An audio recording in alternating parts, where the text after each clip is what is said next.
20 জানুয়ারি বাংলাদেশ সময় রাত 11টায় দ্বিতীয়বারের মতো মার্কিন প্রেসিডেন্ট হিসেবে শপথ নিতে যাচ্ছেন ডোনাল্ড ট্রাম্প।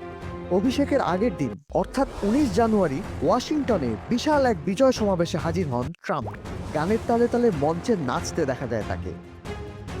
ক্যাপিটাল ওয়ান অ্যারিনাতে মেক আমেরিকা গ্রেট এগেইন নামের এই সমাবেশে উচ্ছ্বসিত হাজার হাজার ভক্ত সমর্থকদের প্রতি ট্রাম্প অঙ্গীকার করেন মার্কিন যুক্তরাষ্ট্রের পতন ঠেকাতে শক্ত হাতে হাল ধরবেন তিনি। প্রায় 1 ঘন্টা দীর্ঘ তার বক্তব্যের বেশিরভাগ জুড়ে ছিল অভিবাসন ইস্যু।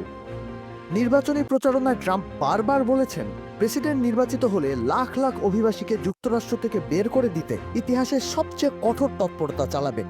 19 জানুয়ারির সমাবেশেও ট্রাম্প বলেন দায়িত্ব নেওয়ার প্রথম দিনই অভিবাসনে কড়া বিধিনিষেধ আরোপ করবেন তিনি। বলেন কাল সূর্যাস্তের সময় থেকে আমাদের দেশে অনুপ্রবেশ থামবে।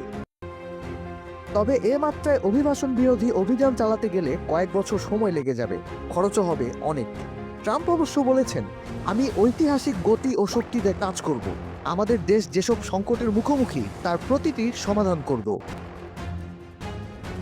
সমাবেশের মঞ্চে ট্রাম্পের সঙ্গে ছিলেন মার্কিন প্রযুক্তি খাতের ধনকুবের ইলন মাস্ক। ট্রাম্পের নতুন প্রশাসনে সরকারি ব্যয় সংকোচনে নতুন এক বিভাগের দায়িত্বে থাকবেন মাস্ক।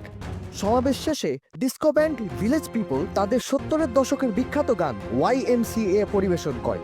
ট্রাম্পের নির্বাচনী প্রচারণার অনানুষ্ঠানিক সঙ্গীত বলা যায় এই গানকে। তার তালে তালেই নাচতে শুরু করেন ট্রাম্প। 2021 সালের 6 জানুয়ারি ট্রাম্পের ভাষণের পর ক্যাপিটল হিলে হামলা চালিয়েছিল তার সমর্থকেরা।